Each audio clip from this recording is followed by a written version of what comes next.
Baik, untuk topik berikutnya yang tentu juga sangat menarik akan dibawakan oleh Mayor Jenderal TNI Purnawirawan Dr. Tugas Ratmono Spesialis Saraf Mars MH yang berjudul The Role of Neurorestoration and Neuroengineering as Subspecialty of Neurology in Health Service. Sebelum itu, saya akan membacakan CV beliau. Beliau adalah seorang staf neurologi di RSPAD Gatot Subroto yang sudah berpengalaman menjadi neurolog selama 20 tahun. Selain menekuni bidang neurorestorasi dan neuroengineering dalam pelayanan, beliau juga aktif mengajar di FK Unjani sejak tahun 2020 dan sempat juga mengajar di FK UPNVJ tahun 2005 hingga tahun 2019. Pada tahun 2021 lalu, beliau mendapatkan penghargaan Satria Husada Bakti Arutala dari Menteri Kesehatan Republik Indonesia. Beliau ini juga cukup banyak mengikuti workshop tentang neurofisiologi dan TMS ya, sesuai dengan divisi beliau di berbagai negara, mulai dari Singapura hingga Prancis, bahkan Amerika. Dan tentunya juga cukup sering menjadi narasumber di berbagai sesi ilmiah berskala regional maupun nasional. Dengan hormat kepada Dokter Tugas, waktu dan layar saya persilakan. Assalamualaikum warahmatullahi wabarakatuh.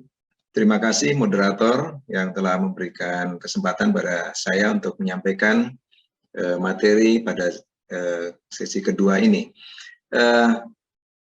Para guru besar, para senior, sejawat, dan para peserta sekalian dalam stadium generalnya yang sangat berbahagia. Dan saya juga mengucapkan terima kasih pada Perdosi yang telah mempercayakan saya untuk menyampaikan tentang program dari neurorestorasi dan neuroengineer di kelompok studi NRE ini. Saya akan share screen, mohon izin.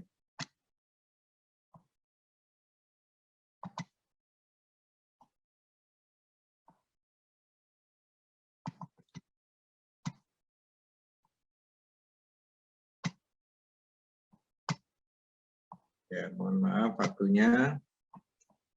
Bisa terlihat ya, izin.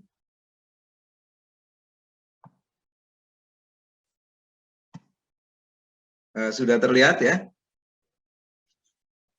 Sudah terlihat, Dokter. Oke. Jadi sesuai dengan judul yang sudah disampaikan pada kami dan adalah the role of neurorestoration and neuroengineer as subspecialist of neurology in the health services. Jadi tadi sebenarnya sudah banyak dibahas tentang implementasi aplikasi oleh Dr.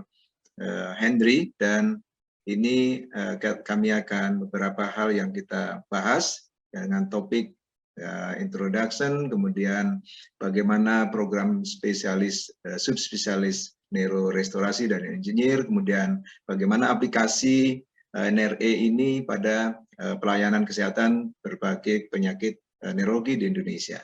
Dan kesimpulan, kita tadi sudah melihat bagaimana perkembangan VR, perkembangan digital, gitu ya. Jadi sesuai dengan pengembangan global saat ini, di mana tidak ada batas antara demografi, geografi, kemudian sosial, gitu ya.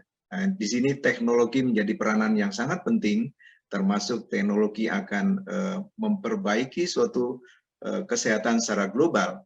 Dan termasuk di dalamnya adalah saat ini begitu pesat perkembangan tentang neurorestorasi dan neuroengineer di dunia ini. Nah, ini sebagai gambaran bahwa sudah 30 tahun yang lalu, waktu tahun 2018 ini sudah banyak sekali jurnal publikasi ilmiah tentang neuroengineer, dan juga tentang hak-hak paten tentang neuroengineer yang dikemukakan atau dipatenkan oleh Amerika, maupun ini yang negara yang terbanyak mempunyai hak paten tentang neuroengineer, kemudian Jerman, Belanda, Switzerland, dan China, dan diikuti dengan negara-negara lain bagaimana membuat suatu konsep-konsep neuroengineer untuk memberikan solusi pada masalah neurologi yang ada saat ini. Ini bukti bahwa berbagai universitas di dunia, ini yang paling banyak adalah di Amerika Serikat, mereka telah melakukan program-program neuroengineer dalam formality, dan ini semuanya program-program ini telah memberikan impact yang sangat memuaskan dari berbagai sudut. Ini area ya. Ini kalau kita lihat adalah NIZE, yaitu Neuroscience, Integrated Circuit, kemudian area Communication dan Signal Processing System, kemudian juga area dalam Electronic Devices. Tadi beberapa sudah disampaikan oleh Dr. Hendry. Nah, kemudian neuroengineer ini tentunya dikemas dan diawaki oleh berbagai disiplin, dan di sini adalah sangat banyak yang terkait di dalam suatu proses engineer, yaitu termasuk expert dari technician, kemudian klinisi, kemudian termasuk ini adalah neurorestorasi, neuroengineer, subspesialis, kemudian clinical setting dalam proses pengembangan clinical setting yang ada pada kebutuhan pasien. Tentunya ini didasarkan pada user, di mana ini dikembangkan dengan teknologi yang saat ini dikembangkan terus berdasarkan basic science yang ada saat ini. Nah, ini sebagai contoh tadi juga sudah digambarkan oleh Dr. Hendry bahwa seorang dengan handicap atau katakanlah ini paresis kanan atau tangan kanannya tidak mengalami fungsi yang baik karena paresis, ini dibuatkan robotik yang dikaitkan dengan fungsi otak. Ini yang mungkin adalah kontak dengan brain computer interface, maka pasien ini bisa digantikan tangannya dengan robotik sistem. Ini tentunya memulai suatu proses-proses uji berbagai uji, termasuk uji klinis, sehingga ini adalah suatu hal yang betul-betul safety di dalam pelaksanaan atau penggunaan aplikasi klinisnya. Nah, kembali pada konsep border disease yang disampaikan oleh WHO bahwa kita sepakat tentunya gangguan-gangguan neurologi ini adalah memberikan sumbangan paling tinggi atau menjadi penyebab disability paling utama di dunia. Dan yang menjadi perhatian lagi adalah di mana dari tahun ke tahun tidak menurun tapi justru meningkat. Di sini digambarkan ada peningkatan 23%.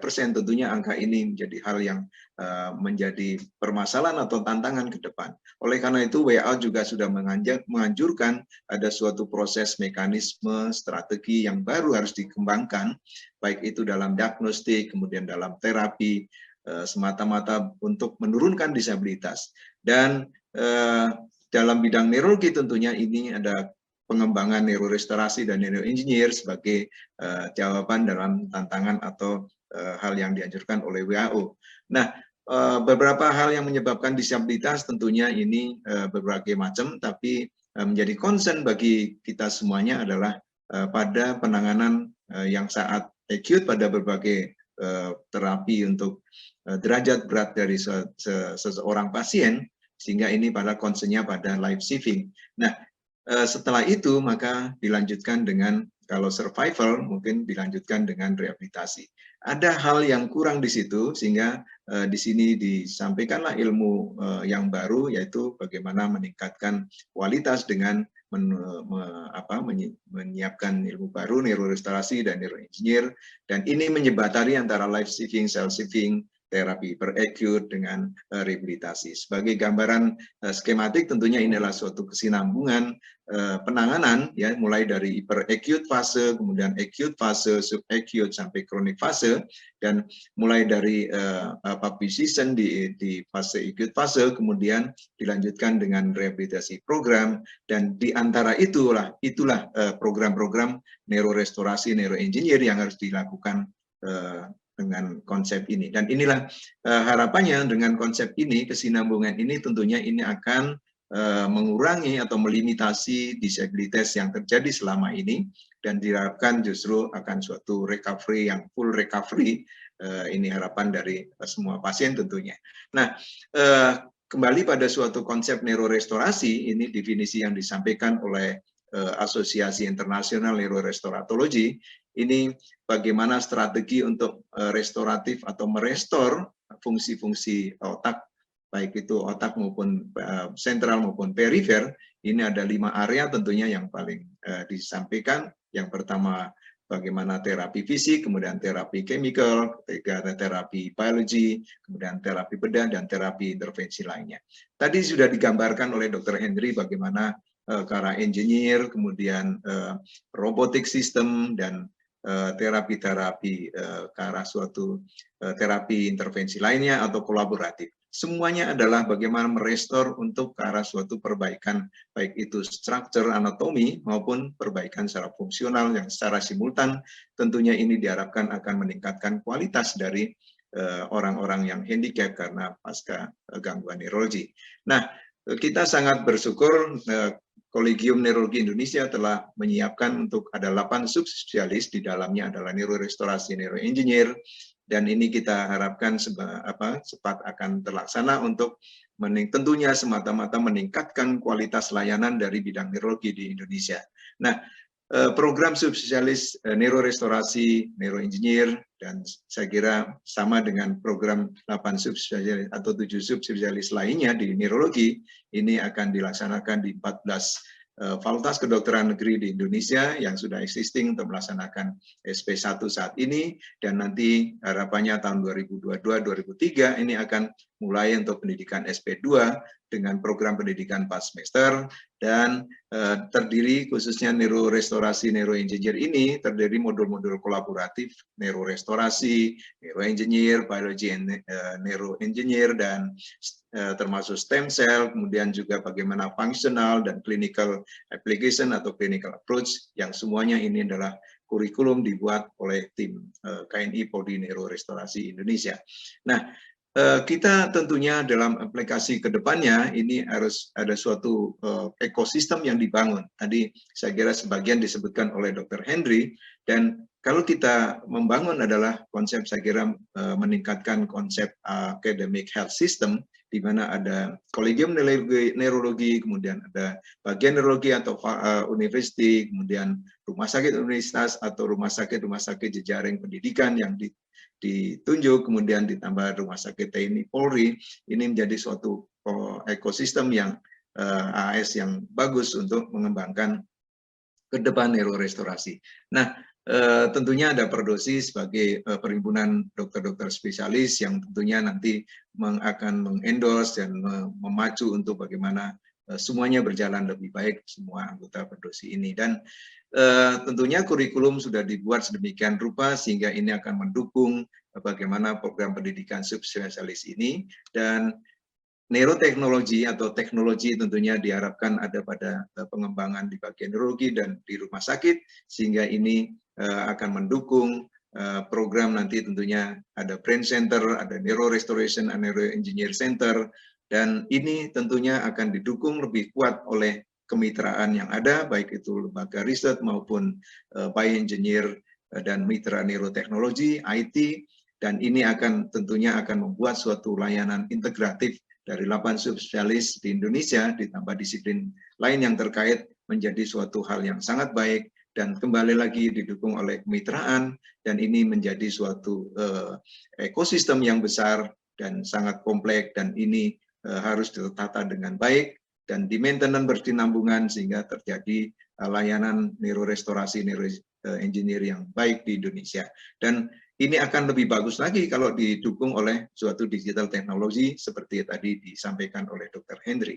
Nah, layanan neurorestorasi, neuroengineer ini ada beberapa layanan yang bisa dilakukan di dalam praktek klinik, yaitu layanan neuro repair atau struktur anatomikal dengan menggunakan salah satunya adalah sel punca, sel stem cell, ini dengan neural atau bioengineer dan lain sebagainya. Terapi kedua adalah layanan modulasi tentang bagaimana meningkatkan plastisitas neuron menggunakan TMS, robotik TMS, TDCS, neurofeedback, auditory therapy, dan lain sebagainya yang tadi juga disebutkan oleh Dr. Henry.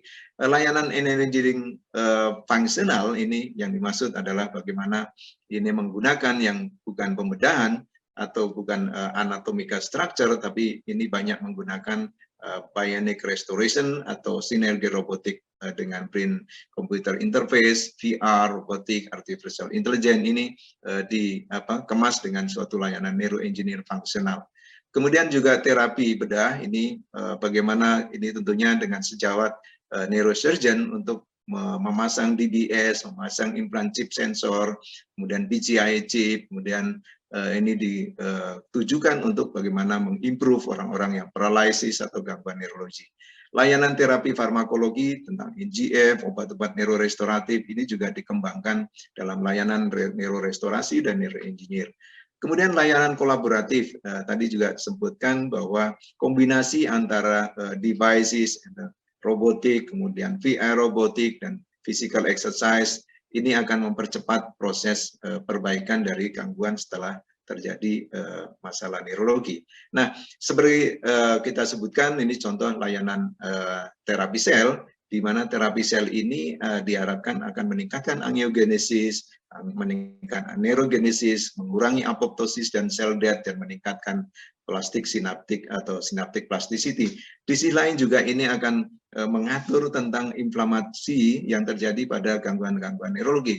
Ini sangat penting karena ini akan mempercepat pemulihan, termasuk bagaimana meningkatkan mikroglia dari M1 ke M2 dan lain sebagainya, suatu proses yang terjadi rangkaian dari terapi sel. Ini sebagai contoh bahwa disuntikan dari agent bone marrow, kemudian disuntikan secara intravenus, dan ini ternyata setelah dicek dengan melihat di MRI dengan traktografi, ini ada suatu perbaikan dalam corticospinal tract-nya, dan ini menunjukkan suatu hal yang sangat menjanjikan.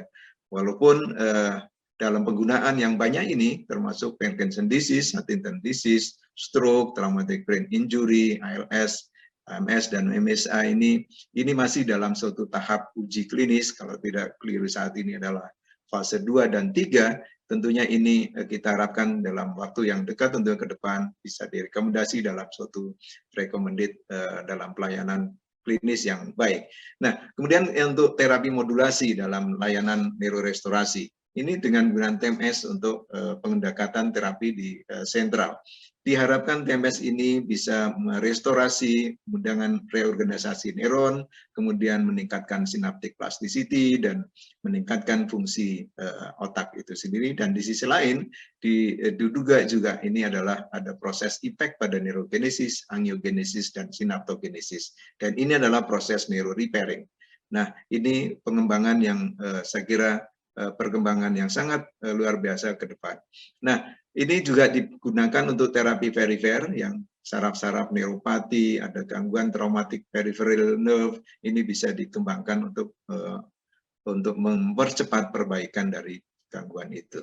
Nah, selain untuk terapi, ini juga digunakan dalam konteks functional diagnostik yang sangat penting dilakukan sebelum melakukan tindakan. Dilihat bagaimana integrity, dilihat dari respon map-nya, dan juga untuk QEEG bagaimana perubahan-perubahan dalam suatu gelombang-gelombang otak ini bisa dilihat, sehingga inilah yang akan direstore kemudian menggunakan alat-alat neuromodulasi ini. Nah, ini sebagai contoh bahwa pada stroke, katakanlah ini kalau tidak ada respon pada pemeriksaan map, ini menunjukkan kemungkinan prognosisnya jelek, dan pada pemeriksaan ada responnya, maka ini kemungkinan perbaikan atau prognosis yang lebih baik. Nah, sisi lain adalah menggunakan TDGS untuk meningkatkan plastisitas otak dan untuk merestore, dan ini untuk meningkatkan kualitas setelah gangguan neurologi.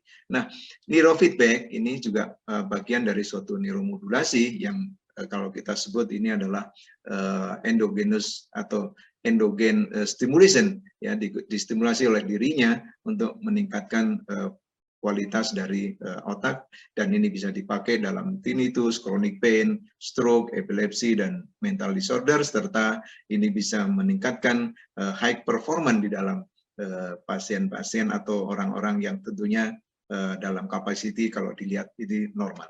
Nah, ini diffuse atau transcranial ultrasound untuk terapi ini juga digunakan, walaupun saat ini masih di dalam konteks research, dan semoga ini akan lebih cepat diuji kliniskan sehingga bisa digunakan dalam konteks spinal cord injury, stroke, Parkinson, Alzheimer, dan gangguan stroke lainnya, gangguan neurologi lainnya. Nah, ini diharapkan akan berefek pada VEGF, nitric oxide, kemudian pada permeabilitas dari sel, kemudian menstimulat BDNF, yang semuanya ini adalah proses dari regenerasi atau repairing, dan diharapkan akan memperbaiki gangguan neurologi yang ada. Terapi bedah ini intinya adalah pada terapi bedah ini bagaimana membuat pasien paralisis bisa bergerak kembali melalui suatu konsep teknologi yang dipasang di stimulasi di otak maupun di spinal cord, kemudian dipasang dikontekkan dengan brain computer interface. Ini akan didapatkan perbaikan fungsi kembali setelah dilakukan pemasangan ini. Nah, pada pemasangan melalui pembedahan di mikrostimulasi di spinal cord katakan atau sumsum tulang belakang ini juga diharapkan akan memberikan impact perbaikan pada orang-orang paralisis yang gangguan dari medula spinalis. Nah, ini untuk functional neuroengineer ya, sebagai contoh pada merestoring alat-alat vision atau functional vision dari cortical blindness katakanlah. Nah, setelah diberikan dengan bionic eye system ini, pasien ini merasa bahwa hidup kembali, bisa melihat lingkungan, dan ini menjadi suatu hal yang sangat luar biasa untuk pasien-pasien cortical blindness. Juga untuk brain computer interface tadi secara luar biasa digambarkan oleh Dr. Hendry.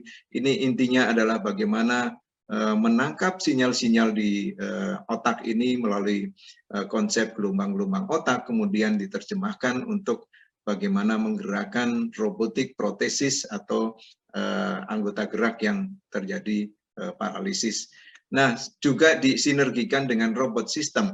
Ini mungkin protesis juga yang digunakan pada alat-alat yang terganggu, mungkin bekas amputasi dan lain sebagainya. Ini di sistem di neuroengineering kan, kemudian tentunya ini membantu pasien-pasien bisa melakukan gerakan sesuai dengan kepentingan dan mengurangi disabilitas yang ada.